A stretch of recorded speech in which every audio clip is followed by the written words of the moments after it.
Hello, my fellow residents. Your Mayor John Cannon here. We have been having brief week-by-week conversations on the current state of your city in an effort to have an open and transparent dialogue together. Many of you have commented that you enjoy the conversations, but have been asking if we could dive deeper into specific subjects. The truth is, there are some subjects you and I both find important, but the details behind the subjects can be confusing. I'll be the first to say it. That's the government for you. So I'd like to break it down a little. This week, we will have two conversations about 4 buckets and the controversial wheel tax. So let's dive right in and explore the monies used within our city.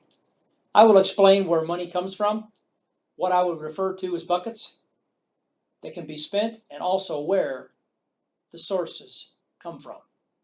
Our city, like all municipalities in Indiana, operate their budget under strict rules dictated by the state law.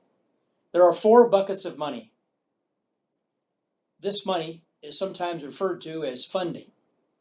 Expenses and funding of each bucket can only be spent on certain things. Money from one bucket can be loaned to the other bucket, but must be paid back within the same fiscal year. Each bucket has different sources where their funding come from. So the first bucket is sanitation. Second, stormwater. Third, the Redevelopment Commission, or the RDC. And fourth, the city's general fund. Well, let's examine sanitation. The sanitation plant is located just off of Old Porter Road and Route 20. All of our wastewater goes to that plant via an underground system of pipes, large and small. Wastewater is water that goes down the drains of your homes, businesses, and even industrial employers. This includes water that goes down your kitchen sink, your washing machine, and yes, your toilet. The wastewater flows through the system to the sanitation plant. Solids are treated, separated, and then put on a special pad to dry, then sold for fertilizer. That's a very broad overview of what the sanitation system does. But what can the money be used for?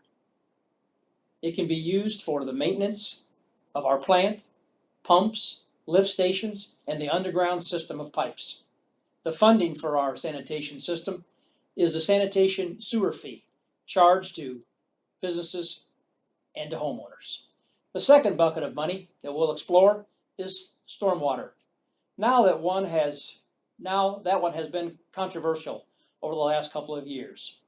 There's something called the impervious surface fee, paid by businesses, churches, schools, and civic organizations that have big parking lots and large roof areas. That is when the water hits pavement and runs into our stormwater management system.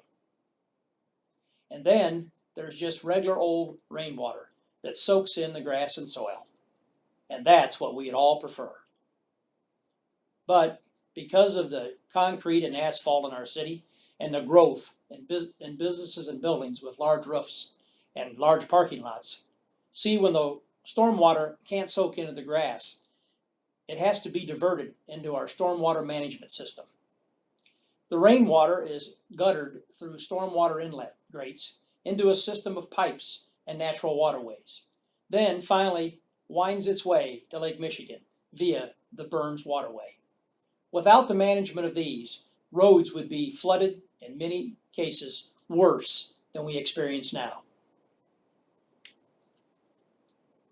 The stormwater fee that you see on your bill and the impervious surface fee can be used to maintain our stormwater management system and its equipment. The third bucket of money we'll examine is the Redevelopment Commission, or the RDC. Some parts of our city need a new look and a new purpose, in need of redevelopment. The RDC spends its revenue and its resources on areas to clean up and to get ready for a new development, put in place new infrastructure and new businesses and potential new jobs. The funding source for the RDC is special taxing in an area that are in need of a new look and a new purpose. The fourth and final bucket of money is the general fund. It pays for salaries of city employees and equipment for police, fire, and street departments, as well as landfill costs for our trash. The revenue sources for the general fund come from property tax, gas tax, wheel tax, and sales tax. Also, excise and sales tax on vehicles, cigarettes, and alcohol. In closing, these buckets of money are extremely limited on their uses. Hopefully, I have explained the uses for our taxes and fees. I hope I was able to explain and clear up any confusion and discussion about our city's finances. Stay tuned for our conversation on the wheel tax coming up this week. Thank you for your time, and see you soon.